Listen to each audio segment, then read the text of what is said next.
Salut tout le monde, bienvenue sur la chaîne Rickly Fighters. Donc on va revenir un petit peu sur ce 8ème épisode de Dragon Quest The Adventure of Dai. Donc je ne sais pas ce que vous en avez pensé, n'hésitez pas à le dire en commentaire les fighters. Alors moi je vais vous donner ma petite critique sur cet épisode. Donc voilà mon petit ressenti, il y aura un petit résumé aussi sur toute cette aventure de ce 8ème épisode. Et puis aussi je vais vous donner les petits détails que j'ai pu voir qui sont un peu différents par rapport au manga. Ou alors peut-être qu'il y a des choses qui manquent dans ce 8ème épisode. On va tout dire, donc attachez votre ceinture et puis voilà, c'est parti. Alors, l'épisode commence dans la forêt, et dans la forêt, il manque quelque chose. Et oui, il manque un petit passage, il manque 2 pages. Alors, il faut savoir quand même que cet épisode couvre les pages 87 à 164, donc ça fait 77 pages, donc c'est quand même assez conséquent. Voilà, est-ce que c'est rushé ou pas? Voilà, à vous de me le dire les fighters, moi j'ai trouvé que l'épisode a avancé d'une façon plutôt convenable, voilà, c'est mon avis. Sinon, oui, quel passage manque-t-il dans cette forêt tout au début? Normalement, il y a Mam qui engueule Pop parce qu'il est à la traîne, donc voilà, elle n'hésite pas à lui rappeler qu'il avait fui pendant le combat de Crocodile. Donc voilà, elle lui rappelle les choses qui fâchent. Il y a aussi normalement Dai dans ce même passage qui réfléchit et qui se dit qu'il va devoir recombattre une fois de plus Crocodile.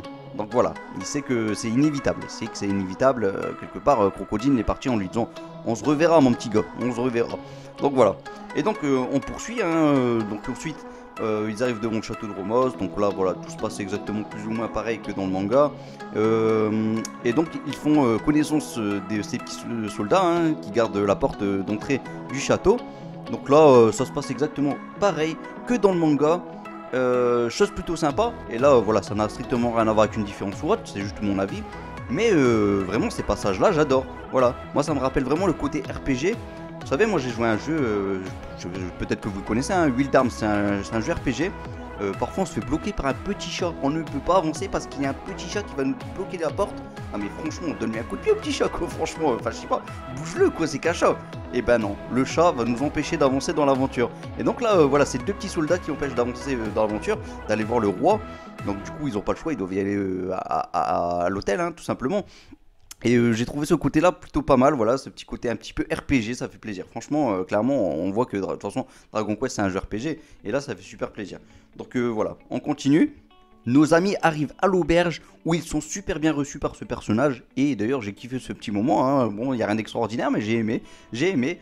Et petite chose manquante quand même, c'est que normalement, l'aubergiste devrait donner le prix d'une nuit. Donc c'est 15 pièces d'or. Or, il ne l'a pas dit. Et donc normalement, il devrait avoir un petit dialogue entre nos héros. Où ils se disent que voilà, si c'est si peu cher, c'est tout simplement dû au fait qu'il y a des monstres dans les alentours, voilà, donc on comprend mieux pourquoi c'est si peu cher en tout cas. Donc du coup l'aubergiste, voilà, il explique, il dit qu'il y a des héros aussi qui sont présents en plus de eux dans cet hôtel. Donc du coup Dai court à toute vitesse, malgré que Mam lui dit d'attendre plutôt le lendemain matin, mais bon Dai voilà, il est pressé, il a envie de voir à quoi ressemblent nos héros. Donc il va, il toque, il insiste, et là d'un coup on se rend compte que c'est qui? C'est les faux héros que l'on a eu dès le premier épisode. Donc là, Dai, ouais, bien sûr, il pète un câble, il est pas content, mais eux, ils disent qu'ils ont changé. Bon, ça, c'est une chose qui est identique au manga, tout simplement.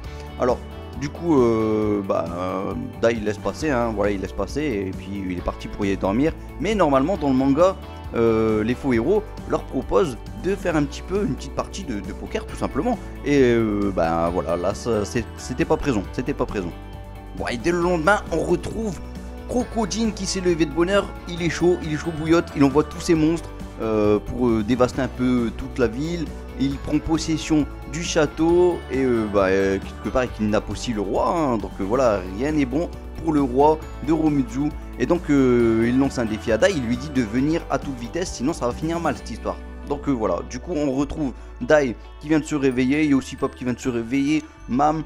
Et donc normalement dans ce moment là précis, on devrait voir les monstres dévaster la ville, ça on l'a vu. Mais normalement pendant qu'ils dévastent la ville, on doit voir nos amis en train de regarder par la fenêtre, chose que l'on a vu également aussi dans cet épisode. Mais on devrait voir aussi une petite fenêtre pas très loin, une chambre juste à côté de la leur, où on voit les faux héros en train de regarder aussi par la fenêtre. Ce petit passage on ne l'a pas vu.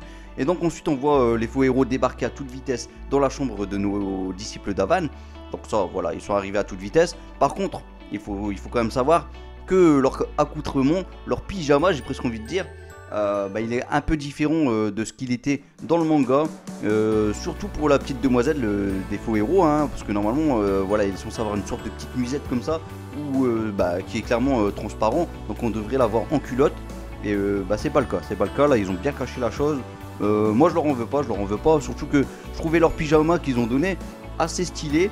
Maintenant le petit mage, donc Mazo Otoka, franchement il était censé être stylé avec une tête vraiment toute fatiguée, et j'aimais bien son style, mais là voilà, il est un peu ouais, il est toujours aussi stylé, hein, mais il est pas aussi mignon que dans le manga, je trouve. Voilà, c'est le petit point faible, on va dire, de cette partie là. Bon, et petite chose auxquelles j'ai envie de revenir un petit peu dessus quand même, les fighters, c'est le moment où Dai se réveille. À ce moment là, voilà, il est en pyjama, tout ça, et normalement il a une de ses têtes bien moche comme ça, une tête vraiment comme ça, une tête de zombie quasiment, et voilà, j'avais aimé ce petit passage là dans le manga, et là bon, quand il se réveille c'est pas exactement pareil, voilà, c'est pas exactement pareil, il a pas la même tête, clairement il a pas la même tête, et donc du coup on voit que les monstres attaquent bien les soldats, tout ça dans le château, donc du coup ils se défendent comme ils peuvent. Il y a une petite image, voilà, un petit passage qui est normalement présent pendant l'action qui va se dérouler juste après, hein, pendant que Dai va être au château. Et ben là, cette action-là, elle est présente tout de suite. Donc voilà, je dis oui clairement, parce que clairement ça donne un peu de fluidité à l'épisode. Comme ça, il n'y a pas de petits moments qui est un peu coupé pour nous montrer des monstres en train de combattre. Alors que voilà, on aurait préféré voir directement Dai combattre dans le château, voilà, clairement, voilà, je préfère ça en tout cas. Enfin bon, du coup on retrouve Dai qui prend son glaive, qui fonce à toute vitesse, il arrive vers le château, là avec une musique super stylée, j'ai kiffé, j'adore, une belle musique de ouf. Du coup il fonce avec sa tête sur le loup, il le met à terre, et du coup là on retrouve le fameux petit ours qui n'était pas présent quand ils étaient arrivés la première fois dans la forêt maléfique. Et bah là ça faisait plaisir, donc du coup il l'a mis à terre, il l'a écrasé, et puis voilà, ça a été fini un petit peu rapidement on va dire, mais pourquoi pas, au moins en tout cas il était présent. Et donc du coup Dai ouvre la porte, et là il voit le roi de Romutsu attrapé par Crocodile par le cou. Donc là c'était presque la fin pour le roi, mais Dai est arrivé à temps. Et du coup le roi il se dit ouh, mais il a bien changé là, clairement il a l'air bien plus courageux que ce qu'il était avant. Et il se dit que du coup les dieux ont entendu ses prières, tout simplement, ils ont entendu ses prières. Bon, et ensuite on retrouve Mam en compagnie de Pop et des faux héros. Voilà, ils sont déjà changés. Bon, ils se soucient plus qu'il y a des monstres dehors, hein, des petits monstres dehors. Ils ont pris leur petite douche, tout ça. Bon, d'ailleurs, en parlant de petits monstres, il faut quand même que je revienne sur un petit passage quand même. Le petit passage où le loup frappe des soldats avec ses griffes. Normalement, ce passage-là, il devrait pas être autant zoomé. Et donc, normalement, on aurait dû voir les griffes toucher les soldats avec un petit bain de son quand même. Voilà, bon, il manquait ce petit saignement quand même dans cette partie, hein. Voilà, c'était trop zoomé. Il y a aussi un autre moment comme ça, autant que je le dis tout de suite, hein. Le moment où il y a un soldat qui va se prendre le sort de confusion, donc Medapani. Normalement à ce moment là il va avoir des squelettes, tout ça, bon tout va bien pour le moment, on a eu ça dans cet épisode. Mais normalement il frappe avec son épée, chose que l'on a eu également, mais en frappant avec son épée un autre soldat, normalement il y a des petits saignements aussi, voilà, c'était pas présent, bon c'est la petite censure, bon je pense qu'on va être habitué à force de pas avoir de son. Et puis les petits côtés olé olé, bon clairement voilà, dans ce remake on pourra un petit peu oublier ces petits moments là. Je pense qu'il faudra ressortir le manga en tout cas si on veut voir ces passages là, voilà. Ou alors peut-être le TV de 91, voilà, mais bon vu que ça s'arrête qu'à Baran, voilà, ça va être un peu compliqué d'avoir la suite en tout cas, sachant que voilà, pour ceux qui connaissent Matorif quoi, j'ai presque envie de dire waouh. Enfin voilà, du coup revenons un petit peu à nos moutons, hein, puisque Mam de son côté qui venait de se changer tout ça, elle a son petit bâton de guerrière, elle est prête, elle est des Dai qui était parti avec son glaive, voilà, maintenant qui est devant le roi. Et du coup elle demande de l'aide à Pop et les faux héros. Bon, bien entendu, ils refusent tous, et puis on avait compris que Pop lui était du genre un peu peureux quand même. Voilà, il a peur des grands ennemis, il avait fui contre Crocodile. À l'époque de Adlar, il avait peur, voilà, et limite il faisait un petit peu dans son froc, hein, clairement, il faut l'avouer. Et donc du coup, Pop s'explique, il passe quand même de l'état de colère, au moment où Mam, elle le tient quand même par le col. Et donc du coup, Pop est à son colère, il dit moi j'ai jamais voulu rentrer dans ces histoires, il a dit voilà, il nous a pas raconté toute son histoire non plus. Voilà, mais en tout cas il a jamais voulu affronter l'armée du mal lui, hein.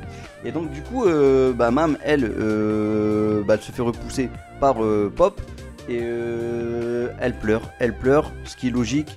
Et donc du coup elle assène un bon coup de poing à Pop. elle le fait partir, elle le fait décoller contre le mur. Normalement, bon, les petites planches en bois là contre le mur, ils devraient éclater. Voilà, ça se passe comme ça dans le manga. Là, ils sont juste un peu cassés, tout simplement, ni plus ni moins. Et ce qui était plutôt cool, c'est que là, on est passé quand même du moment, et que ce soit pour Mam et pour Pop, hein, on est passé quand même de la colère pour Pop à la tristesse. Et Mam c'est un peu pareil, hein. On est passé de la colère à la tristesse aussi. Et donc franchement les seiyuu ils ont fait du travail remarquable. Voilà, clairement ils ont fait du travail de ouf. J'ai surkiffé. Et Pop son vœu, voilà, cette attitude, voilà, franchement elle était bien retranscrite en anime en tout cas. Et je vous parle même pas des seiyuu parce que voilà, l'anime a très bien fait son travail en termes d'animation, en termes de dessin aussi, hein.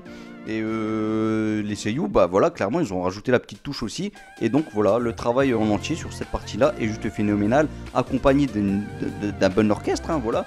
Je pense que c'était un piano, peut-être un petit peu de harpe et tout ça, il y avait pas mal d'instruments. Et donc du coup ça fait une super mélodie bien triste. Franchement moi j'étais complètement dans les émotions. J'ai eu ma petite larme à ce passage là, accompagné quand même d'un petit passage, de la petite phrase de Mam qui, voilà, Mam elle nous rappelle quand même que si elle rejoint quand même leur équipe, c'est aussi pour voilà, venger la mort de leur maître. Et voilà, elle pensait que Pop fait ça également, et Dai aussi. Bon, Dai lui clairement, bon, c'est le cas, hein. Mais Pop lui, bon, il est plutôt du genre flippette, hein, voilà. Mais du coup, voilà, elle pensait que c'était pour ça, et donc du coup elle est bien déçue. Et donc elle traite Pop de minable. Elle dit tu n'es qu'un espèce de minable. Et donc du coup normalement ça se passe différemment dans le manga, puisque normalement elle lui dit je ne veux plus jamais te voir. Et donc du coup elle part.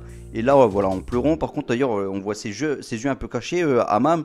J'ai trouvé ça beau, franchement, voilà, on voit la tristesse, on a ressenti clairement la tristesse dans ce passage-là, c'était juste ouf, voilà, franchement, avec la mélodie, waouh, avec l'OST, c'était juste ouf, moi j'ai kiffé, franchement, super moment, avec Gomu-chan qui du coup a suivi Mam.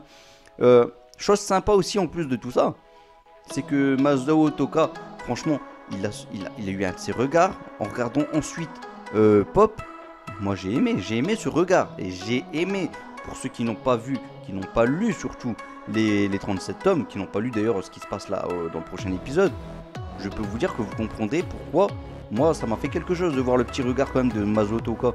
Franchement le petit mage là, ça m'a fait quelque chose, ça m'a fait vraiment quelque chose. Et normalement ce passage là, normalement on devrait voir quand même le faux héros, le héros des faux héros, dire waouh mais quelle gonzesse, voilà, parce que c'est vrai qu'elle a mis à terre quand même Pop. Et voilà, elle a du caractère, et ça il a compris, le faux héros en tout cas. Mais voilà, ça se passe un peu différemment. Et donc du coup on retrouve ensuite Dai, voilà, qui tente tout pour sauver le petit roi de Romutsu. Et donc du coup pour ça, il nous fait un Genki Dama. Et oui, une sorte de Genki Dama. Avec ses deux mains il va faire un Mera tout simplement. Voilà, une grosse boule de feu. Il va la lancer vers Crocodile sur le sol, ça va exploser le sol. Donc voilà, sort assez puissant, franchement ça faisait super plaisir. Du coup il y a eu beaucoup de fumée, Crocodile lui en ayant eu peur, il a lâché le roi de Romutsu. Du coup Dai en a profité pour le récupérer, chose qu'on ne voit pas réellement, mais à part le fait que Crocodile lâche le roi, bon on le voit discrètement ce passage là. Mais donc du coup Dai protège maintenant le roi qui est juste derrière lui. Enfin bon, et du coup Dai se fait rejoindre par Mam. Et Dai demande à Mam de soigner les blessures du roi, chose qu'elle fait. Et le roi il est quand même bien accompagné, il faut quand même le souligner, hein. Il y a tous ces petits soldats qui avaient combattu quand même avant, voilà, ils n'ont pas pu faire le poids quand même contre Crocodile, mais bon peu importe. En tout cas Dai du coup est prêt à combattre Crocodile, mais Crocodile du coup utilise le sort d'Erupa. Donc voilà, il y a le petit fiole, il y a le maître Brass qui sort de la fiole, et donc le maître Brass c'est le grand-père quand même de Dai, il faut le rappeler. Et du coup voilà, c'est quand même lui qui l'a éduqué toute sa vie. Donc Dai il a pas envie de s'en prendre à son grand-père, hein. Il faut pas oublier quand même que si le grand-père sortait de l'île de Demlin, eh bien il devenait maléfique. Donc voilà ces choses qui viennent de se passer. Et voilà ce qu'avait fait Zaboera. C'était le plan machiavélique de Zaboera. Donc du coup en tout cas le grand-père se met à l'assaut contre Dai, voilà, avec ses petits yeux tout rouges. Et Dai essaye de le mettre au tapis, il essaye de lui parler plus ou moins rapidement, mais ça n'a pas d'effet, il l'écoute pas du tout. Et donc du coup le grand-père se met à faire le sort Merami sur Dai, et Dai se fait cramer tout simplement, et sa vitesse sera ensuite un peu diminuée par rapport à ce coup qu'il se sera pris. Enfin bon, du coup on retrouve Adlar qui est en train de se trémousser dans son petit bain, voilà, son petit bain tout chaud. Et là il apprend d'un soldat de l'armée de Zaboera que Zaboera est dans le coup avec Crocodile et que donc tout risque de bien se passer, qu'ils vont finir avec Dai. Donc voilà. Adlar est plutôt rassuré, il dit bah bon, s'ils font équipe ensemble, ce qui est d'ailleurs assez surprenant venant de la part de Crocodile, et bien tout devrait bien se passer. Donc voilà, on retrouve d'ailleurs Dai ensuite qui est bien amoché au sol, voilà, c'en est presque fini de lui. Et du coup Crocodile sort sa hache, il la lance vers Dai, il est prêt à donner le coup de grâce. Mais il y a Mam qui arrive et qui soulève Dai en le sautant, bien sûr, elle saute, elle le récupère. Et du coup elle vient de le sauver. Alors ensuite elle sort son petit pistolet, elle est prête à utiliser le petit sort de Mera, vu qu'elle l'a aussi. Hein. Mais Dai lui dit qu'il ne faut surtout pas l'utiliser son pistolet parce que voilà, elle risque de blesser Maître Brass. Voilà, Maître Brass quand même qui a bien éduqué Dai, hein, ne l'oublions pas. Donc du coup Dai il pleure et voilà avec cette petite musique mélancolique, voilà cette musique un petit peu triste, franchement c'était une belle musique, j'ai kiffé. Et encore une belle musique. D'ailleurs il y avait aussi le moment où Brass a combattu Dai juste avant qu'il lui fasse même son petit Merami. Franchement ce passage là il y avait une belle musique aussi, j'avais surkiffé. Enfin bon, du coup Dai a une petite stratégie quand même, voilà c'est la deuxième fois quand même qu'il a une stratégie, hein. N'oublions pas que contre Crocodile la première fois il avait une petite stratégie avec Pop, mais Pop s'était enfui. Là voilà il met au point sa petite stratégie avec Mam. Il dit à Mam de récupérer Maître Brass, de le mettre à l'abri, pendant que Dai lui va essayer de récupérer la petite fiole là où était enfermé justement Maître Brass. Voilà, cette fiole elle est bien sûr en possession de Crocodile. Donc du coup Dai va foncer, il y a quand même Maître Brass qui va lancer son petit sort de Merami, ils vont devoir l'esquiver, que ce soit Dai et Mam, ils vont le faire, ils vont réussir. Mam du coup elle va sauter, elle va atterrir sur un pilier, elle va bondir dessus. Ensuite elle va glisser sur Maître Brass, voilà, elle va se mettre en boule et elle va le récupérer. Donc voilà, Maître Brass est carrément immobilisé, donc tant mieux à ce niveau là. Ensuite Dai lui de son côté lui va courir à toute vitesse pour essayer de récupérer la fiole, mais il va se prendre un sacré coup de genou dans le bide de la part de Crocodile, donc ça fait très mal, et oui, il va souffrir. Et du coup Mam se met aux côtés de Dai, et donc là rien ne va plus, surtout que Crocodile est prêt à en finir. Et donc du coup il utilise son attaque finale, son attaque hyper violente, c'est le nom de son attaque. Et ça craint pour nos amis, voilà, là ils vont se prendre un coup trop dévastateur, un coup secret, une attaque spéciale. Et donc Crocodile concentre toutes ses forces dans son bras, et là il lance une grosse tornade, un gros rayon, voilà, en forme de tornade. Et il dévaste tout sur son passage. Donc nos amis Dai et Mam se le prennent de plein fouet, ça fait très très mal. Et Pop au loin remarque cette explosion et il se dit mais qu'est-ce que c'était? Et voilà comment finit cet épisode les fighters. Bon voilà, en tout cas en vue de la preview, on va pas être déçu du prochain épisode, c'est sûr et certain. Et puis bon, en plus cet épisode c'est fini plus tôt que je l'aurais cru, hein, clairement. Et tant mieux parce que justement la partie qui manquait selon moi dans cet épisode, c'est une excellente partie. Donc on va commencer sur de l'excellent, on va continuer sur du grandiose et on va finir sur du extra grandiose. Et voilà, avec un petit miracle et tout, voilà, le prochain épisode sera juste magnifique. C'est clair, le prochain épisode, je l'annonce, il va être génial. Voilà. Bon, je pense qu'il va être moins bien quand même que le combat Adlar versus Avan et Adlar versus Dai. Mais voilà, en tout cas le prochain épisode, le deuxième meilleur épisode, je vous l'annonce tout de suite, deuxième meilleur épisode de Dragon Quest. Donc on sera sur l'épisode numéro 9, donc 9ème épisode. Donc là on aura l'épisode numéro 5 si je dis pas de bêtises, ou 6, je sais plus, meilleur épisode. Et le deuxième meilleur épisode c'est l'épisode numéro 9, voilà. Retenez le chiffre 9, c'est parfait, c'est magnifique. Alors du coup en tout cas je trouve que 77 pages ça va, ça a quand même bien avancé. Le dernier épisode n'avait pas trop avancé, donc du coup là ça va, ça compense un peu. Mais voilà, ça traîne un petit peu sur le tome 3 là, j'aimerais quand même qu'on passe à autre chose. J'espère quand même que ça va avancer un peu plus vite pour le prochain épisode, malgré tout. Chose plutôt sympa, voilà, il y a eu un peu de fluidité encore une fois dans cet épisode. Normalement, le combat de Dai aurait dû être interrompu par un moment où normalement on voit les monstres combattre les soldats. Donc voilà, là il y a eu un peu de fluidité à ce niveau là, ils ont tout rassemblé ensemble, tant mieux. Bon, la petite tristesse de Mam et de Pop aussi, sa petite colère et sa petite tristesse ensuite, franchement j'ai kiffé. Que dire d'autre? Le côté RPG dans cet épisode était fort présent, hein. Voilà, déjà ils vont à une auberge, voilà, donc dans un hôtel, voilà, pour dormir. Ça commence, voilà, côté RPG. Le petit côté les soldats ne laissent pas passer. Côté RPG, je vous l'ai dit, moi je viens jouer à un jeu voilà, RPG, il y avait un petit chat qui me bloquait, donc voilà, je pouvais pas avancer dans l'histoire juste pour un petit chat. Je devais y parler à d'autres gens pour qu'ils font virer le chat, ou alors je devais trouver même un petit gadget pour pouvoir parler au chat et lui dire de se déplacer quoi. Non mais franchement, ça c'était ouf. Ça c'est les bons RPG à l'ancienne. Voilà, tous les RPG à l'ancienne, on avait ce petit côté là.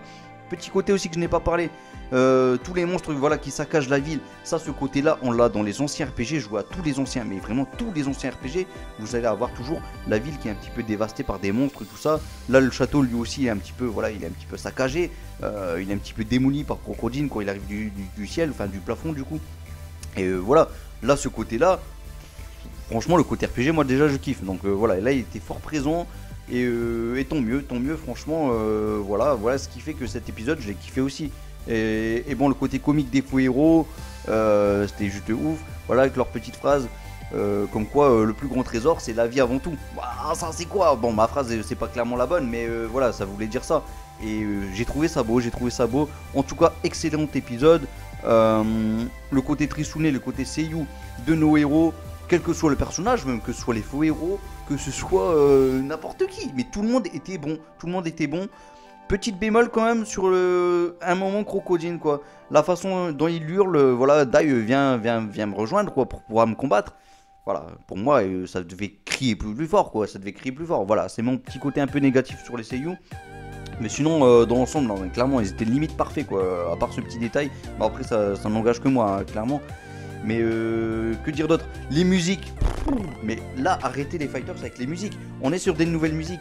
Moi, clairement, je les ai toutes trouvées époustouflantes. Voilà, les moments tristes, il y en a eu pas mal. J'ai eu mes petites larmes. Moi, j'ai eu les émotions dans cet épisode. Oh là là, mais franchement, les fighters, n'hésitez pas à dire en commentaire si vous aussi vous avez versé une petite larme. Au moins une petite larme. Moi, franchement, le côté popu, le côté pop, voilà, qui quelque part ne veut pas combattre. Voilà, il a peur de mourir. Ça m'a touché, voilà. Quelque part, vous pouvez tous faire les bonhommes, mais ça se pourrait que dans la même situation, vous ferez la même chose que Pop. Donc voilà, clairement, on est tombé sur un épisode de malade. Que dire d'autre? Oui, les petits changements, bon, les pyjamas qui changent, tout ça, enfin, légèrement, ils ont à peine changé en vrai. Hein. Ouais, franchement, j'ai trouvé ça sympa. Voilà, ils ont fait des petits changements, c'est pour pas non plus choquer tout le monde. Moi, ça me gêne pas en vrai, ça me gêne pas. Mais maintenant, on verra ce que ça va donner avec Matorif. Voilà, c'est le petit problème parce que Matorif, il apporte ce petit côté comique clairement. Et encore, il n'y a pas que du comique dans ce personnage, il y a aussi de la sagesse. Franchement, vous allez voir qu'à un moment, bon, je vous gâche pas grand chose, mais Pop va venir voir Matorif comme s'il parlait à un père, quoi. Franchement. Ça va être beau, j'ai presque les larmes aux yeux en parlant parce que franchement ce moment là est juste mythique. Voilà, vous voyez peut-être de quel moment je parle les fighters, mais là, voilà, là, ça pique aux yeux tellement c'est beau. Voilà, ça pique aux yeux de beauté. C'est rare ça c'est rare, ça c'est beau tout simplement. Ouais, il y avait quand même le petit côté censure aussi, mais bon ça me gêne pas, franchement ça me gêne pas de pas avoir de son. Ça va pas me... enfin, je sais que vous ça va vous gêner, mais non moi clairement je m'en fous un peu. Ouais, il y a aussi la fausse héroïne aussi que voilà on n'a pas vu sa culotte, voilà je m'en fous un peu. Franchement on n'est pas là non plus pour voir ce genre de choses. C'est vrai qu'à l'époque c'était beaucoup mis en avant, maintenant beaucoup moins peut-être. Mais bon il faut faire avec, voilà c'est le remake 2020. On est quand même assez content de retrouver nos héros. On espère quand même pouvoir avoir toute l'aventure cette fois. Et là c'est quand même assez bien parti. Et en termes d'animation c'est excellent. Les dessins, il n'y a quasiment pas un seul dessin qui est critiquable. Franchement voilà c'est juste ouf ce que nous fait le travail quand même de la Toei. Franchement je kiffe. Voilà, bah écoutez les fighters, j'ai dit tout ce que j'avais sur le cœur. À vous de me dire tout ça en commentaire aussi. Hein. Voilà, qu'est-ce que vous en avez pensé? Peut-être que vous avez trouvé l'épisode complètement nul. Moi franchement je l'ai carrément apprécié. Voilà, les petits changements, tout ça, bon il n'y a pas de problème à ce niveau là, je leur en veux pas, il y a juste un petit détail, vraiment c'est vraiment Mam qui ne dit pas la même chose à Pop, ça c'est le petit point, vraiment je pense que c'est le point le plus négatif de l'épisode, voilà, vraiment, et bah c'est dommage, mais bon, peu importe. Et bah écoutez les fighters, on se retrouve la semaine prochaine pour l'épisode numéro 9, un épisode grandiose complètement les fighters, donc venez nombreux. Assistez peut-être à mon live réaction si vous aimez ce genre de vidéo. Sinon venez voir aussi ma review que je ferai sur l'épisode numéro 9. Voilà, allez les fighters, on se retrouve prochainement. Et moi je vous laisse un mes droits en espérant qu'il vous guide vers la victoire. Salut tout le monde, mes droits.